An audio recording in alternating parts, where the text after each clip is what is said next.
Of error type 1 error और type 2 error था। Type 1 और टाइप 2 एरर। ओके जी, type 1 error and type 2 error पढ़ा था। टाइप 1 एरर के अंदर हम लोगों ने कहा था probability of reject is not when is not is true, and type 2 error के अंदर हमने कहा था probability of accept is not when is not is false. ऐसी बात की थी। इसके हम लोगों ने कोई एग्जांपल लेना पसंद करेगा इसकी, मेरे जो मैंने दी थी एग्जांपल उसके अलावा।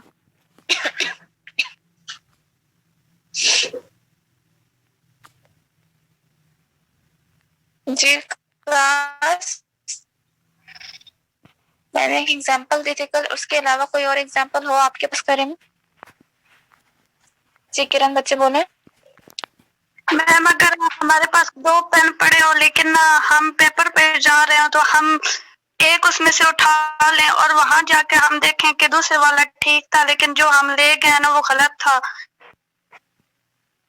तो ठीक था उसे। अच्छा, तो ये क्या, वो टाइप 1 है और दूसरे फिर टाइप। हाँ, ये तो आपने गलत एग्जांपल दिया है। अच्छा वो गलत, वो बाद में खराब हो गया, ठीक है, वो टाइप 1 एरर हो गया। बॉल पॉइंट के अलावा, बॉल पॉइंट और जो मैंने क्रिमिनल वाली एग्जांपल दी थी, इसके अलावा कोई और एग्जांपल दीजिएगा प्लीज।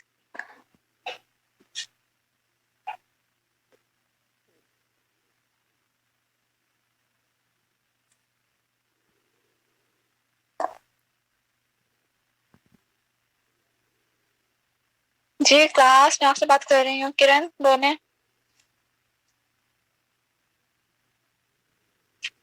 मैम अगर मीन्स जाए वहाँ पे हमें 2 ड्रेस मिले तो हम डिफरेंट कलर में हो तो हम ब्लू वाला घर ले आए, लेकिन यहाँ पे आके हम घर देखें तो उसमें कोई फॉल्ट हो, मीन्स के वो उसमें कोई और चीज खराब हो तो फिर हमें वो फॉल्ट एरर उसमें। और आप लोगों को जो भी समझ आई है वो ठीक है, मैं दोबारा आप लोगों को एक टॉपिक बार बार नहीं समझा रही हूँ, ठीक है। नेक्स्ट हमारे पास सिग्निफिकेंस लेवल है। सिग्निफिकेंस लेवल के अंदर हम लोग ये बात कह रहे होते हैं कि बेसिकली ये हमारे पास टाइप 1 एरर ही होता है कि हम यहाँ पे हम क्या कह रहे होते हैं, हम कह रहे होते हैं कि probability of reject is not when is not is false. हम जब when is not is true हम रिजेक्ट कर रहे होते हैं। इज नॉट को कब रिजेक्ट कर रहे होते हैं? उसका जब वो हमारा बिल्कुल ठीक होता है, उसको हम लेवल ऑफ सिग्निफिकेंस कहते हैं। या फिर इन सिंपल वर्ड्स हम लोग यहाँ पे ये बात कर रहे होते हैं कि लेवल ऑफ सिग्निफिकेंस बेसिकली हमारे पास होता है दैट्स ए एरर, ठीक है। मतलब अगर कोई कंपनी जो है, कोई प्रोडक्शन कंपनी कोई प्रोडक्ट प्रोड्यूस कर रही होती है, कोई प्रोडक्ट बना रही होती है, ठीक है। अब वो प्रोडक्ट जो है जब वो बन जाती है तो वो उसके अंदर कभी भी कोई भी प्रोडक्ट के अंदर वो 100% श्योर नहीं होते कि ये प्रोडक्ट जो है वो 100% जो है वो बिल्कुल ठीक है। उसके अंदर अपना कोई ना कोई एरर लाजमी रखने हैं कि इसके अंदर हमारा जो है वो 10% एरर है, ये इसके 10% चांसेस हैं कि ये खराब हो जाए, इसके 1% चांसेस हैं ये खराब हो जाए। जैसे कि आपने अक्सर सोप्स के एड्स देखे होंगे, तो सोप्स के एड्स के अंदर वो आया हुआ होता है कि 99.99% जो है ये जर्म्स को रिमूव कर रहा है, ठीक है। अब वहां पे वो 100% नहीं कहते कि 100% जो है वो जर्म्स को रिमूव कर रहा है, वो कहते हैं 99.99% रिमूव कर रहा है। अब वो जो बेचारा वो 0.1% जो रह जाता है, 0.001% जो रह जाता है, वो क्या होता है, वो बेसिकली हमारे पास एरर होता है कि वो जो है वो 0.001% जो है वो एरर है कि हमारा वो जो है वो जम्स को रिमूव ना करे, ठीक है। सेम इस तरह से अगर हम कहें कि अगर हम कोई इलेक्ट्रॉनिक्स के कोई चीज लेते हैं, तो जैसे कि हम रेफ्रिजरेटर लेते हैं, तो वहां पे हम ये नहीं कहते कि हमारे रेफ्रिजरेटर 100% बिल्कुल ठीक है या बिल्कुल ठीक काम करेगा, ठीक है। और वहां पे हमें कहते हैं कि इसकी 5 years और 2 years वारंटी है, ठीक। 2 years और 5 years तक ये बिल्कुल अगर ये खराब हो जाए तो फिर हम लोग आपको रिपेयर करके देंगे, ठीक है। That's the level of significance कि वहां पे वो हम 100% श्योर नहीं होते, हम अपना कोई ना कोई एरर, अपना कोई ना कोई एज रखते हैं। उस एज को बेसिकली हम लोग कहते हैं कि वो हमारे पास लेवल ऑफ सिग्निफिकेंस है। मतलब अगर हम उन्होंने वारंटी दी है 2 years की, तो मतलब इनका कहना ये नहीं है कि 2 साल के अंदर बिल्कुल भी खराब नहीं होगा आपका फ्रिज। वो कह सकते हो, कहते हैं कि उसके अंदर अगर हो गया तो फिर हमारी कंपनी जो है वो आपको रिपेयर करके देगी। That's the level of significance. मतलब हम जहां पर हम लोग अपना एज रखते हैं, अपनी गलती को मान रहे होते हैं, उसको हम कहते हैं कि वो हमारे पास लेवल ऑफ सिग्निफिकेंस है। ठीक है, इस बात को समझ आइए। अच्छा, लेवल ऑफ सिग्निफिकेंस की pre assumed value, pre assume नहीं, लेवल ऑफ सिग्निफिकेंस की गिवन वैल्यूज होती है हमारे क्वेश्चन के अंदर, और वैल्यूज कुछ भी हो सकती हैं, 10, 9, 8, 7, 6, कोई भी वैल्यूज हो सकती हैं। लेकिन अगर हमारे पास क्वेश्चन के अंदर कोई भी वैल्यू गिवन नहीं है तो वहां पर हम लोग 5% लेवल ऑफ सिग्निफिकेंस लेंगे। अगर हमारे क्वेश्चन में कोई भी वैल्यू गिवन नहीं होती है तो वहां पर हम लोग 5% लेवल ऑफ सिग्निफिकेंस लेते हैं। लेकिन अगर लेवल ऑफ सिग्निफिकेंस हमारे क्वेश्चन के अंदर गिवन होता है तो वहां पर हम लोग वो जो भी कोई वैल्यू गिवन की हुई होती है हम लोग वो लेते हैं। ठीक है क्लास? ओके यस मैम, समझ आइए इस बात को? Yes ma'am. ओके, अच्छा जी, फिर उसके बाद आ जाता है हमारे पास one tailed and to tailed test. अब यहाँ पर बच्चे काइंड मैम ये जो 5% हम लोग लेते हैं, जी जी मैम ये जो 5% आप कह रही हैं हम लोग लेते हैं, ये इधर लेते हैं यानी कि खुद से ही? हाँ, जब हम खुद से लेते हैं, क्वेश्चन के अंदर लेते हैं कि अगर हमारे पास लेवल ऑफ सिग्निफिकेंस से कोई वैल्यू गिवन नहीं होती तो एक स्टैंडर्ड वैल्यू होती है। जैसे कि आप लोगों ने ऐसा यूनिट्स पढ़े होंगे ना कि स्टैंडर्ड यूनिट्स है हमारे पास, ठीक है? इस तरह से स्टैंडर्ड वैल्यू होती है लेवल ऑफ सिग्निफिकेंस की, दैट इज 5%। अगर कोई वैल्यू गिवन ना हो लेवल ऑफ सिग्निफिकेंस के क्वेश्चन के अंदर तो फिर वहां पर हम लोग लेवल ऑफ सिग्निफिकेंस जो है वो 5% लेते हैं। Got it? Okay ma'am. Okay थे। अच्छा जी, उसके बाद आ जाते हैं हमारे पास one tailed and to tailed test. Basically यहाँ पर हम लोग क्या कह रहे होते हैं, हम लोग कहते हैं कि हमारा हाइपोथेसिस 3 तरह के होते हैं। फर्स्ट वन हमारा हाइपोथेसिस जो है वो हमारा होता है H naught whereas new date is equal to some specific value, और वैल्यू कोई भी हो सकती है, हम यहाँ पर 5 ले लेते हैं। And then H1 whereas new date is not equal to 5।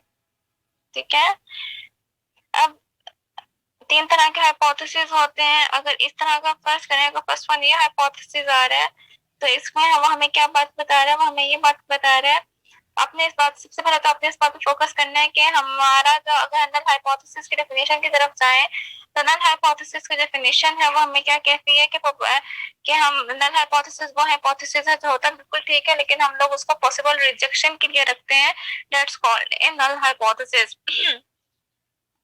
जब हमने एक चीज को रिजेक्शन पे रखना है, हमने उसको कंसीडर ही नहीं करना तो फिर हम लोग उसकी तरफ देखते ही नहीं है। हम लोग अपने अल्टरनेटिव हाइपोथेसिस की तरफ मूव करते हैं, अपने अल्टरनेटिव हाइपोथेसिस की तरफ जाते हैं कि वो अल्टरनेटिव हाइपोथेसिस हमें कौन सी इंफॉर्मेशन गिवन कर रहा है। ठीक है, हम नल हाइपोथेसिस जो भी इंफॉर्मेशन दे रहा है, जो कुछ भी हमें बता रहा है, हम उसको इग्नोर करते हैं। ठीक है, तो according to our null hypothesis, sorry alternative hypothesis, वो हमें क्या कह रहा है, वो हमें कह रहा है कि H1 की वैल्यू जो है वो mu date is not equal to 5 है, मतलब वो 5 नहीं है, 5 के अलावा वो कोई भी वैल्यू है। ठीक है, और कोई भी वैल्यू हो सकती है लेकिन वो 5 कभी भी नहीं हो सकती। ठीक है, वो मतलब 5 से ज्यादा भी वैल्यू आ सकती है, पॉजिटिव साइड पे वैल्यू आ सकती है, 5 से कम भी वैल्यू आ सकती है, मतलब नेगेटिव साइड पे वैल्यू आ सकती है। तो इसके लिए हम क्या कह सकते हैं, अपना ग्राफ कुछ इस तरह का बनाएंगे।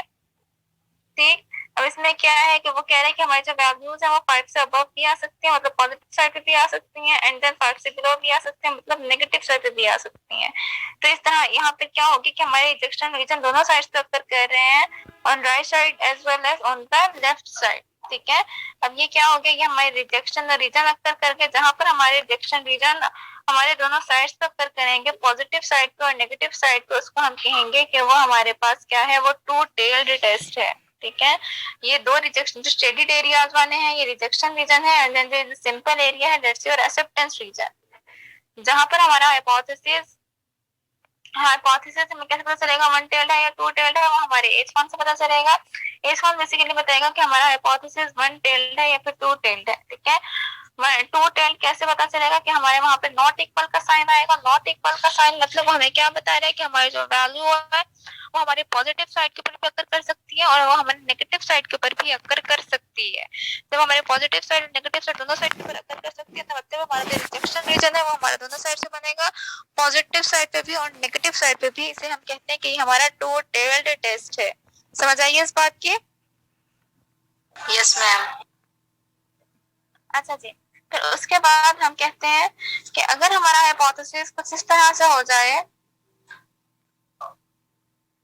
कि अगर H naught whereas mu that is smaller than or equal to, and then H naught whereas mu that is greater than 5.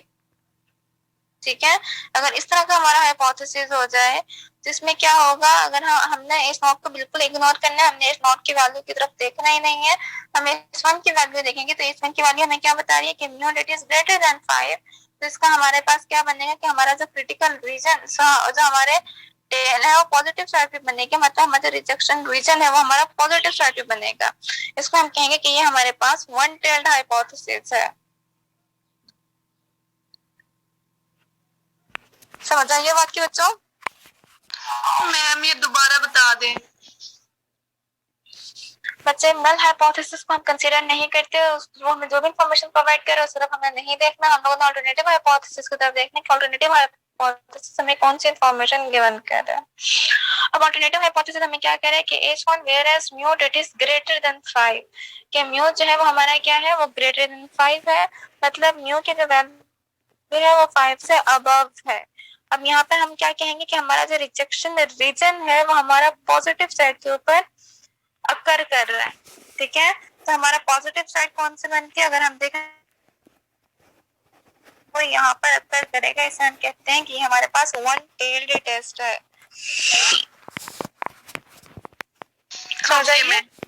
Yes ma'am. Same इसी तरह से अगर हमारे पास हाइपोथेसिस आ जाए, यहाँ पर हमारे पास आता है एच नॉट के अंदर ग्रेटर देन और इक्वल टू, जबकि एच वन के अंदर आता है स्मॉलर देन, तो हमें क्या कह रहा है कि हमारा जो टेल है वो एक ही तरफ अकर करेगी, मतलब नेगेटिव साइड पे, स्मॉलर देन की साइड पे, तो वो हमारे पास ये रिजेक्शन रीजन आ जाएगा हमारा, बाकी हमारा जो है बाकी वो एक्सेप्टेंस रीजन होगा। ठीक है, तो ये हम कहेंगे कि ये हमारे पास वन टेल टेस्ट है। इन सिंपल वर्ड्स जहां पर हमारे पास H1 के अंदर नॉट इक्वल का साइन वो हमारे पास टू टेल टेस्ट होगा, और जहां पर हमारे पास H1 है स्मॉलर या साइन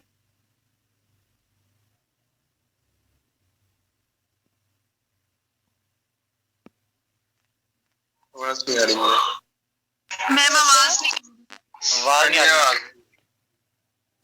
सिंपल वर्ड्स के अंदर बच्चे हम लोग यहाँ पे ये बात कह रहे होते हैं कि जहां पर हमारे पास H1 के अंदर, अब आवाज आ रही है? Yes ma'am. हम लोग कहते हैं कि हमारा H1 के अंदर नॉट इक्वल का साइन आएगा, तो मतलब वो क्या कह रहा है कि हमारा जो टेल्स है, मतलब हमारा जो रिजेक्शन रीजन है वो दोनों साइड्स पे है, पॉजिटिव साइड पे भी और नेगेटिव साइड पे भी। ठीक है, वो हमारे पास टू टेल टेस्ट होगा, और जहां पर हमारे हाइपोथेसिस में H1 में तो स्मॉलर देन का साइन आएगा, तो मतलब हमारा जो रिजेक्शन रीजन है वो नेगेटिव साइड पे होगा, अगर ग्रेटर देन का साइन आएगा तो रिजेक्शन रीजन हमारा पॉजिटिव साइड पे होगा। अगर हमारा रिजेक्शन रीजन सिर्फ एक साइड पे हो, इधर ऑन द पॉजिटिव साइड और ऑन द नेगेटिव साइड, तो हम कहेंगे कि वो हमारा वन टेल टेस्ट है। अगर हमारा रिजेक्शन रीजन दोनों साइड्स पे हो, on positive side as well as on the negative side, तो हम कहेंगे कि वो हमारा टू टेल टेस्ट है। समझ आइए इस बात की? Yes ma'am. Yes ma'am. अच्छा जी,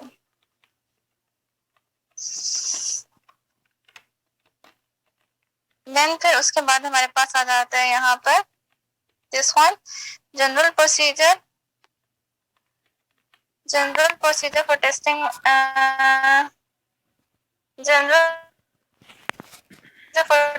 null hypothesis, for testing hypothesis।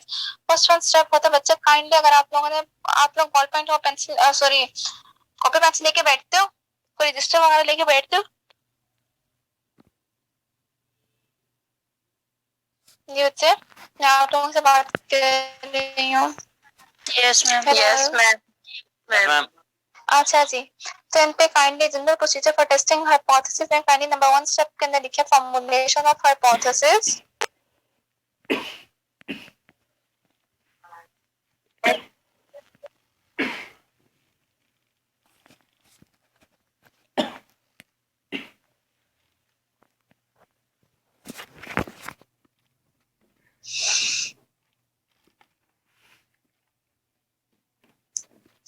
Formulation of hypothesis hypothesis के अंदर आपका 3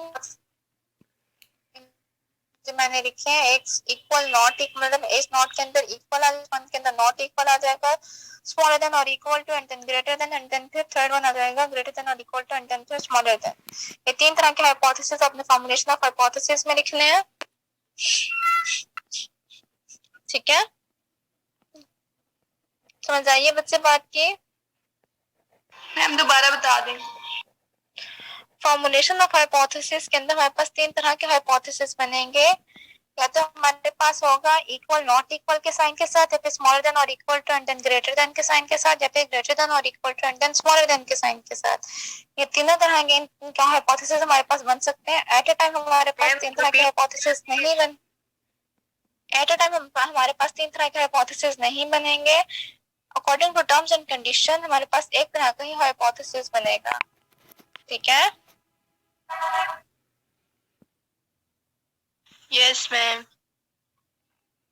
फॉर्मुलेशन ऑफ हाइपोथेसिस के बाद सेकंड स्टेप आ जाता है हमारे पास लेवल ऑफ सिग्निफिकेंस का।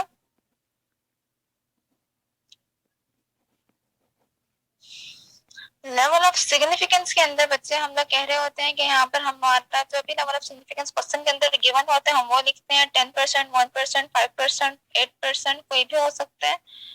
ठीक है, अल्फा लेवल ऑफ सिग्निफिकेंस में लिखे alpha that is equal to 10%, 1% और 5%। If there is not availability of level of significance in question, then we use the 5% level of significance as because it's the standard value of level of significance. ठीक है? Yes, ma'am. Level of significance के बाद third step आ जाते हैं हमारे पास test statistic.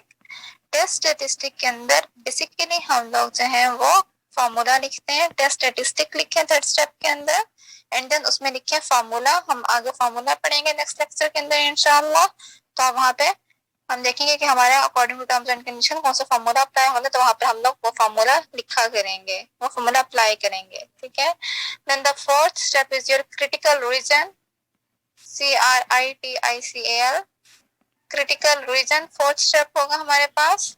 Critical reason में आपको ये नेक्स्ट क्लास में इंशाल्लाह ब्रीफ करूंगी।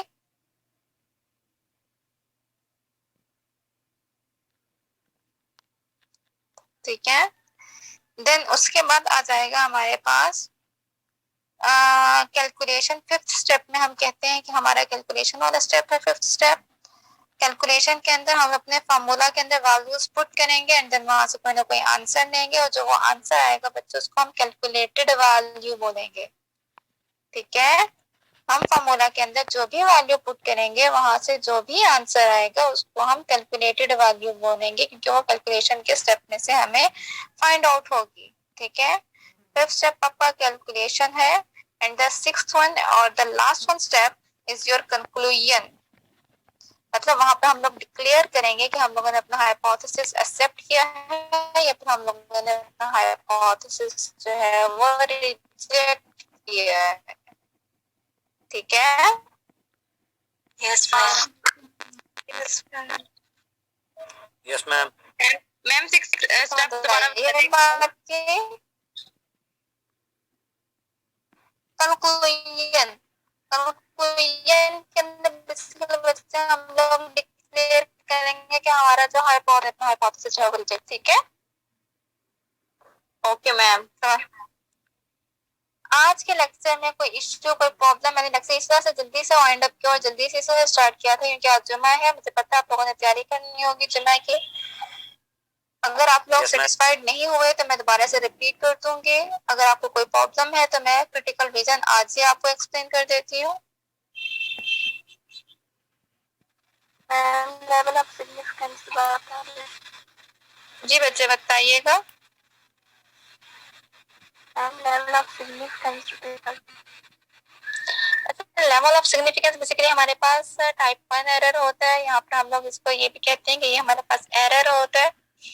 एरर टाइप 1 एरर ही होता है। इसमें हम ये बात कह रहे होते हैं कि हमारी कोई भी प्रोडक्ट जो है वो बिल्कुल ठीक नहीं होती, वो 100% नहीं होती, उसके अंदर कोई ना कोई एरर एग्जिस्ट कर रहा होता है। बेसिकली वो जो एरर एग्जिस्ट कर रहा होता है उसको हम कहते हैं कि वो हमारे पास लेवल ऑफ सिग्निफिकेंस है। लेवल ऑफ सिग्निफिकेंस के हमारे पास क्वेश्चन के अंदर कोई भी वैल्यू गिवन हो सकती है, 10%, 1%, 9%, 8%, 6%। अगर हमारे पास क्वेश्चन के अंदर लेवल ऑफ सिग्निफिकेंस की कोई वैल्यू गिवन नहीं है तो हम वहां पर स्टैंडर्ड वैल्यू लेते हैं, जिसको हम कहते हैं कि वो हमारे पास 5% है लेवल ऑफ सिग्निफिकेंस की वैल्यू। जी